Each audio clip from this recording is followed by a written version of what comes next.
Hello. Class शुरू होता है आज का।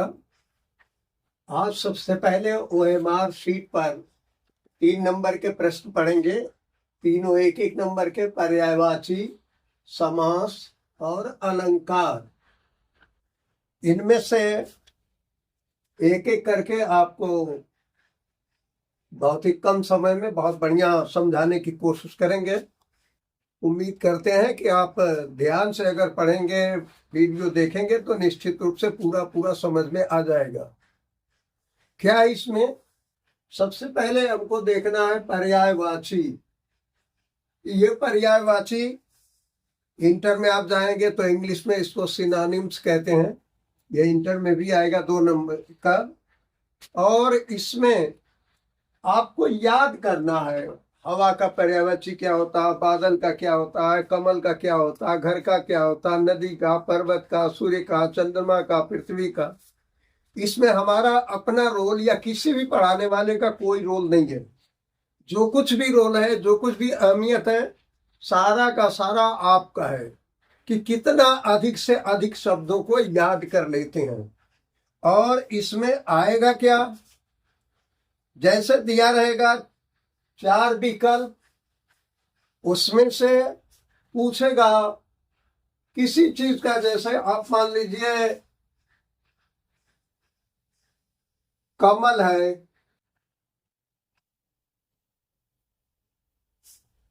और उसमें लिखा रहेगा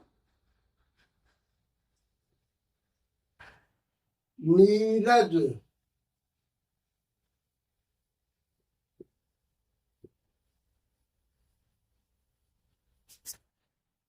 जलज,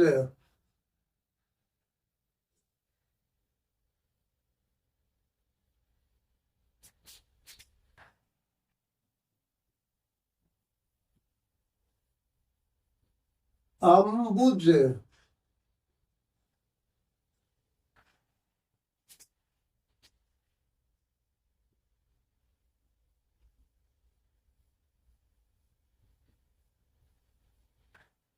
और वारिद।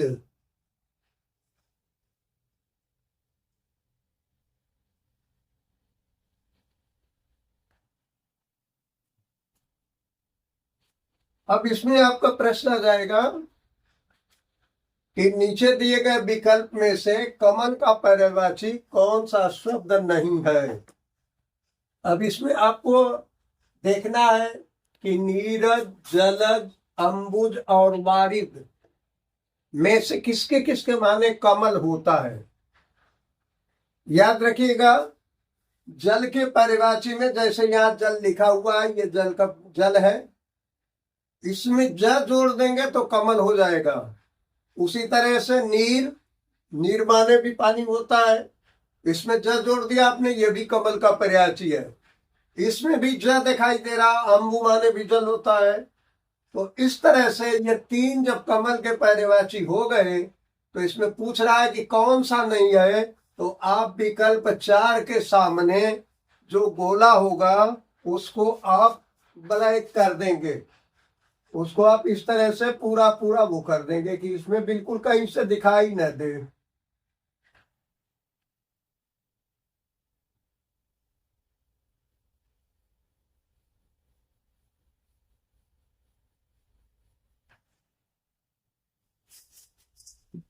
ये आपका हो गया। बिल्कुल इसी तरह से आएगा, या ये 3 अलग अलग हटके दे देगा। जैसे यहां देखिए,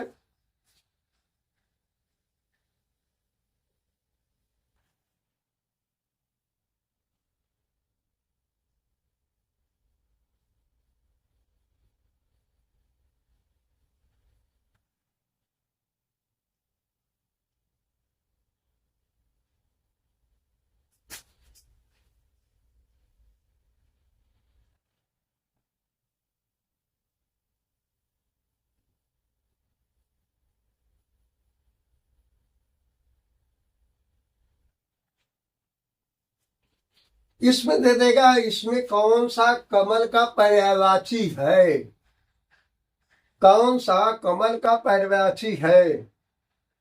अब इसमें आपको दिखाई दे रहा है कि अम्बु जल का पर्यायवाची 3-4 याद कर लीजिए। उसमें ज जोड़ देने पर कमल हो जाएगा, द जोड़ेंगे तो बादल हो जाएगा, धी जोड़ेंगे तो समुद्र का पर्यायवाची बनेगा। जलचर के माने होता है जल के प्राणी, जल में विचरण करने वाले, यानी जो प्राणी जल में रहते हैं उनको जलचर कहते हैं। तो इस तरह से आपको मिल जाएगा कि विकल्प 3 जो है वो सही है। तो विकल्प 3 के सामने आप अपने गोले को ब्लैक कर देंगे। बस सिर्फ इतना ही करना आपको। इसके पहले आपको छंद और रस कल बताए थे। ये काव्य सौंदर्य के तत्व या हिंदी व्याकरण में आता है। इसमें 3 नंबर के ये प्रश्न होंगे।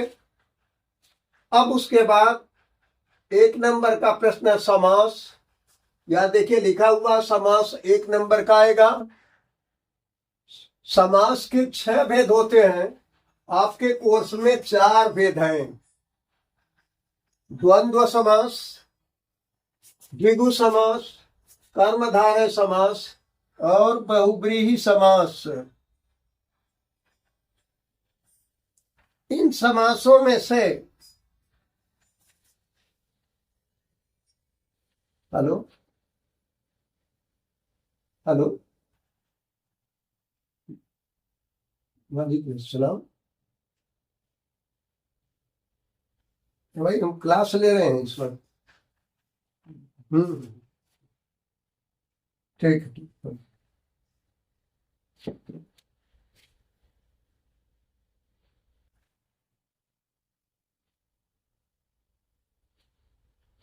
अब ये आ जाइए आप कि इसमें क्या प्रश्न पूछेगा।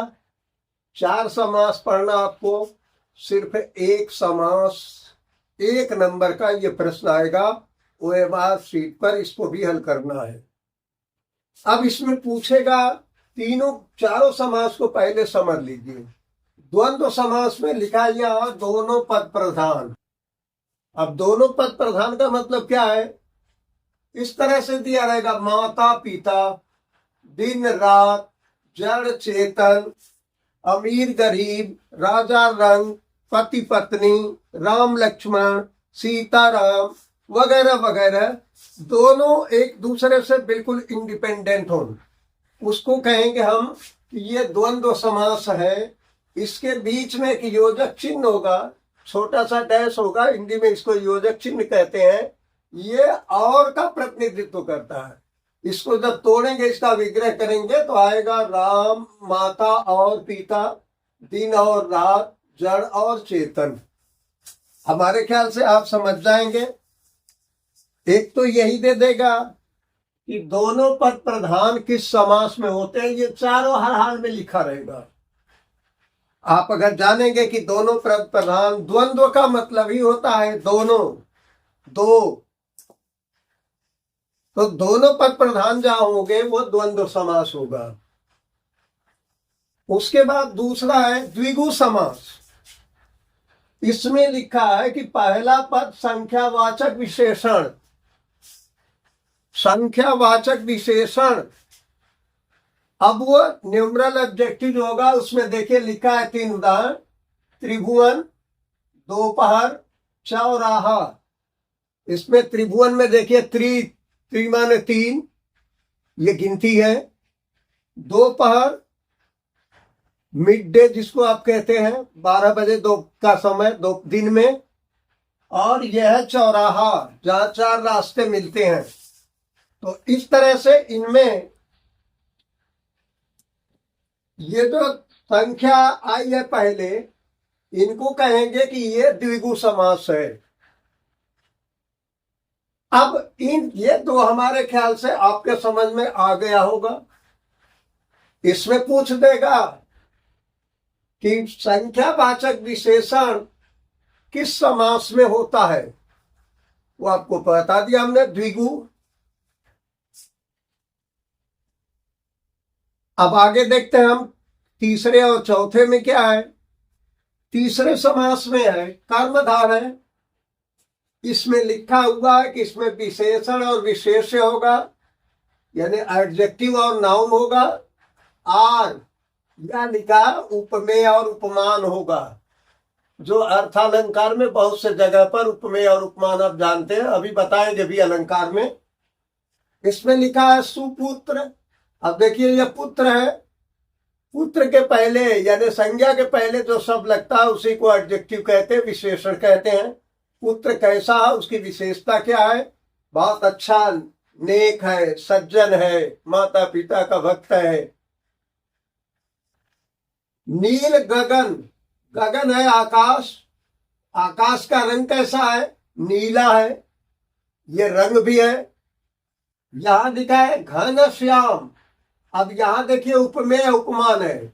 यहां है घन माने बादल, श्याम माने काला, बादल जैसा काला। तो ये बादल जैसा काला ये उपमेय उपमान से बना, इसलिए ये घन श्याम है। तो इसको पूछ देगा पहला पद विशेषण, पहला पद विशेषण किस समास में होता है? वो आप जान लेंगे, पहला पद विशेषण किस समास में होता है। अब देखिए यहां थोड़ा सा गौर कर लीजिए, कर्मधारय समास और द्विगु समास में फर्क क्या है? द्विगु समास में ये त्रि, दो, चौ ये जो आया है ये भी विशेषण है, लेकिन ये संख्या है। इसलिए जब संख्या होगी किसी नाउन के पहले तो उसको कहेंगे द्विगु समास, और संख्या नहीं होगी विशेषण होगा तो वो कर्मधारय समास होगा। सबसे इन चारों में कठिन या समझने में मुश्किल या व्याख्या में समझने में थोड़ी परेशानी आती है बहुब्रीहि समास में। बहुब्रीहि,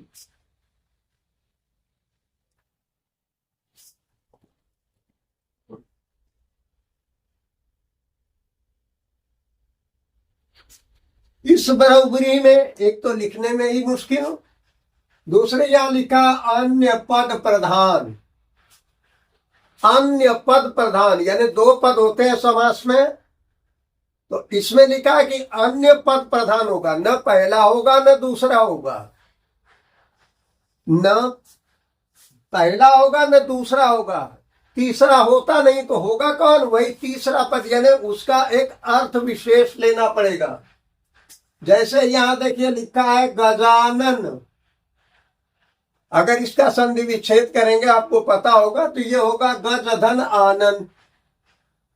गज धन आनन, गज माने होता है हाथी, आनन माने मुख, हाथी जैसा मुख। अब यहां आप कहेंगे कि सर आनन के पहले तो गज है तो ये कर्मधारय क्यों नहीं होगा? जी, इसी को गज और आनन अलग अलग लिख दिया जाएगा तो ये कर्मधारय हो जाएगा, लेकिन जब एक में लिखा जाएगा तो हिंदू लोगों के एक बहुत बड़े देवता हैं जिनको विघ्न विनायक कहते हैं, और हिंदू धर्म में जब कोई शुभ कार्य होता है तो वहां पर सबसे पहले इनकी स्तुति होती है।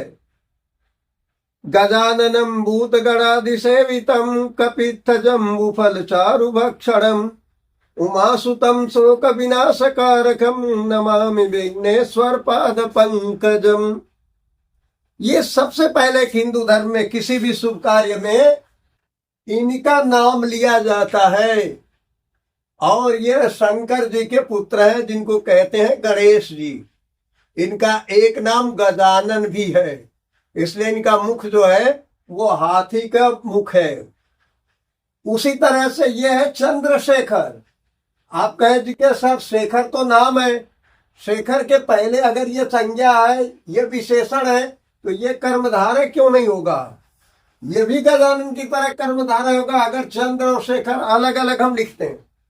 लेकिन चंद्रशेखर बहुत बड़े देवता, एक देवता है जिनके सर पर चंद्रमा है, गले में सर्प है, और सर पर स्वर्ग से उतरती हुई गंगा नदी है।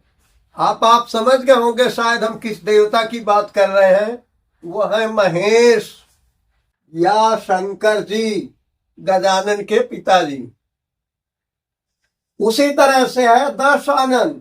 यहां देखिए ये बहुब्रीहि समास कर्मधारय समास हो जा रहा है विग्रह करने से, अलग अलग लिखने से। यहां देखिए दश धन आनन, आनन यही है मुख, दश ये लिखा है संख्यावाचक। आप कहेंगे सर ये तो दशानन, इसको क्या हम द्विगु नहीं लिख सकते? इसमें क्यों नहीं है? इसलिए कि संख्या तो है। अभी इसमें जैसे बताया वैसे अगर 10 अलग लिखा है, आनंद अलग लिखा है, तब ये द्विगु समास ही होगा। लेकिन आपको देखना होगा, इसीलिए लिखा है अन्य पद प्रधान। देखना होगा कि इसका कोई अर्थ विशेष तो नहीं होता, कोई ऐसा तो नहीं है दशानन जिसको कहा जाता हो।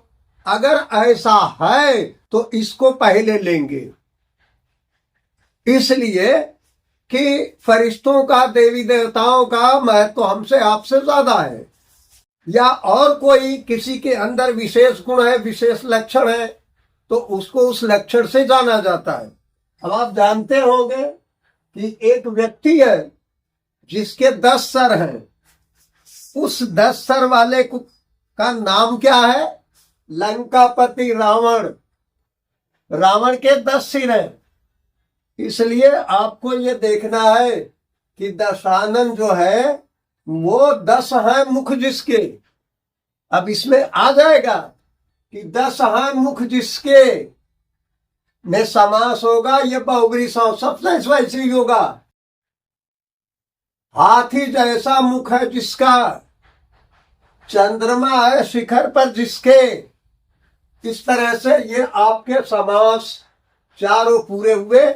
और इसमें 1 नंबर का यही पूछा जाएगा ज्यादा से ज्यादा कि किस समास का पहला पद संख्यावाचक विशेषण होता है, या किस समास के दोनों पद प्रधान होते हैं, किस समास में और शब्द का लोप होता है, किस समास का पहला पद विशेषण होता है, और किस समास में अन्य पद की प्रधानता होती है। बस इतने से आप पूरा समझ लेंगे। अब आइए इसी OMR शीट पर अलंकार आएगा। यहां लिखा अर्थालंकार 1 नंबर, ये भी OMR शीट पर ही आएगा। OMR शीट पर ये तीनों नंबर के प्रश्न OMR शीट पर करना है। जो पहले दिन आपको बताए थे कि 20 प्रश्न ऐसे आएंगे जिनका उत्तर आपको OMR शीट पर देना है। वो आपको कल परसों में दिखा भी देंगे कैसे देंगे उत्तर। यहां देखिए यहां लिखा है कि अलंकार में 10th के बच्चों को अर्थालंकार के 3 भेद पढ़ना है, उपमा, रूपक और उत्प्रेक्षा। याद रखिएगा, जब 1 नंबर में प्रश्न पूछा जाएगा तो उसमें परिभाषा और उदाहरण नहीं पूछा जाएगा। हाँ, ये तो हो सकता है कि उदाहरण की 1 लाइन दे दी जाए, अब पूछा जाए इसमें कौन सा अलंकार है, लेकिन आपसे परिभाषा नहीं पूछी जाएगी। बस उसके परिभाषा को शार्ट में ऐसे कर देगा जैसे हमने लिखा है, भिन्न वस्तुओं की तुलना।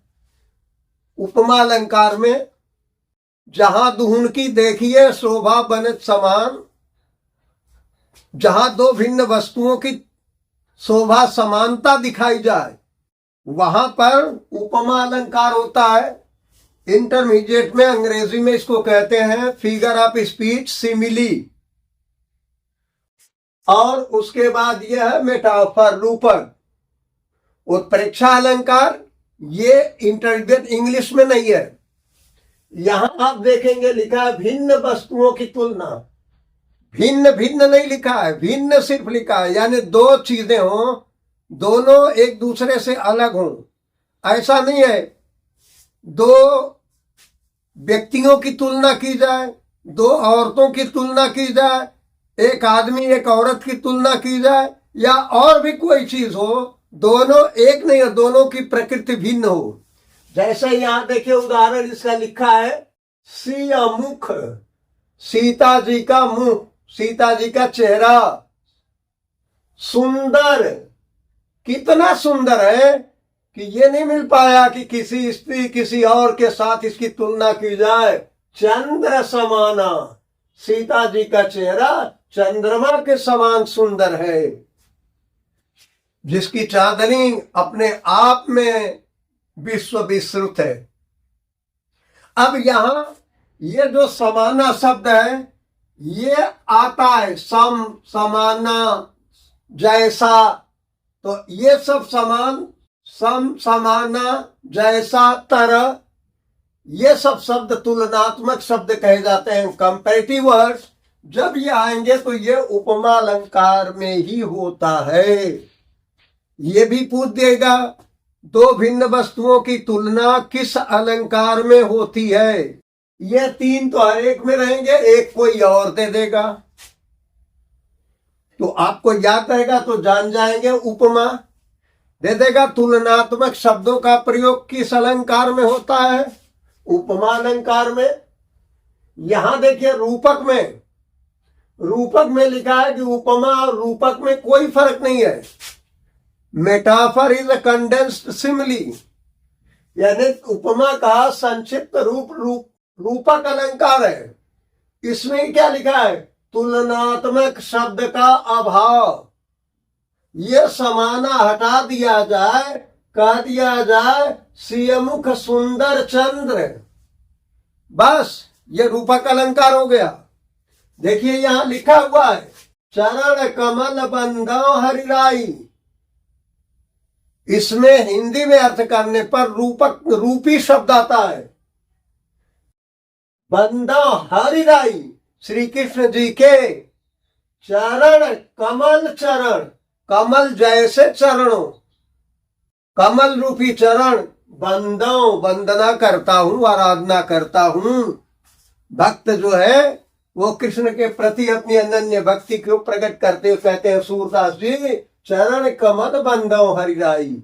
अब इसमें देखिए तुलनात्मक शब्द नहीं है, हालांकि चरण के और कमल की तुलना की गई है, लेकिन देखिए दोनों भिन्न भी है। पैर की, कृष्ण जी के चरणों की, पैरों की कमल से तुलना की गई है। अब चरण और कमल दोनों भिन्न चीज है, लेकिन तुलनात्मक शब्द हटा दिया गया, इसलिए ये हो गया रूपक अलंकार। तीसरा अलंकार है उत्प्रेक्षा अलंकार। इसमें सबसे बड़ी बात है कि ये 6 शब्द आएंगे, आप इनको याद कर लीजिए, कुछ नहीं आपको याद करना। या तो इम्तिहान में ये भी आ, मानो मानो मानव, जानो जानो जानो, ये शब्द आएंगे। देखिए इसका उदाहरण हमने लिखा, सोहत ओढ़े पीत पट, श्याम सलोने गात, मानव नीलमणि शैल पर आतप परे प्रभात। अब ये मानव शब्द ही पर्याप्त है, इसके बहुत अर्थ को जानने और वो करने की जरूरत नहीं है। परीक्षा आपकी दिन पर दिन आपके सर पर आती जा रही है, और जैसे जैसे परीक्षा आती है वैसे वैसे छात्रों की बेचैनी या धड़कन जो है बढ़ती जाती है। इसलिए आज बस इतना ही। क्लास 2 की लेट से शुरू हुआ है, लेकिन लेट के चक्कर में अपना रहिए, जितना पढ़िए ठोस रखिए। कल आपको बताया था 10 नंबर में गद्यांश पर पूछे गए प्रश्नों के उत्तर, और वो उत्तर लिखने का तरीका भी। उसके साथ साथ आचार्य रामचंद्र शुक्ल, जिनका लेसन सबसे पहले आपके कोर्स में है, मित्रता, मित्रता के बारे में भी संक्षेप में बताया था। हो सकता है कुछ लोग कल ना रहे हों, वो ये जान ले, उसमें हमने बताया मित्र के चुनाव में क्या ध्यान रखना चाहिए, अच्छे मित्र के लक्षण क्या हैं, बुरे मित्र हमें किस तरह बुराई की तरफ ले जाते हैं, और हमें किस तरह के लोगों को मित्र बनाना चाहिए। साथ साथ शुक्ल जी की जीवनी भी बताए थे। और उसके बाद दूसरा लेसन जयशंकर प्रसाद जी का ममता, जिसमें ममता की पूरी कहानी, हिंदू समाज में एक विधवा की स्थिति कितनी दयनीय होती है, वो आपके सामने बताए थे। फिर ये भी बताए थे कि जयशंकर प्रसाद गद्य हो चाहे काव्य हो, गद्य की बहुत सारी विधाओं में और काव्य में एक युग पुरुष के रूप में प्रसिद्ध हैं। छायावाद, रीतकाल के बाद छायावाद जब आएगा तो उसके यही जनक हैं, ये भी बताए थे आपको। और प्रश्नों के उत्तर कैसे लिखेंगे ये भी बताए थे। उसके साथ साथ जीवनी बताए थे, लेकिन जीवनी के प्रश्न कल एक बार फिर दोहरा देंगे कि कैसे आप जीवनी लिखेंगे तो अच्छा नंबर पाएंगे। कल आपको बताएंगे गद्य और पद्य की इम्पोर्टेंट जीवनी कैसे लिखेंगे। साथ ही किताब आप लेकर के बैठेंगे ताकि किताब से आपके कुछ पढ़ा करके उसके संस्कृत में प्रश्नोत्तर का तरीका भी बता सकें। बहुत बहुत धन्यवाद।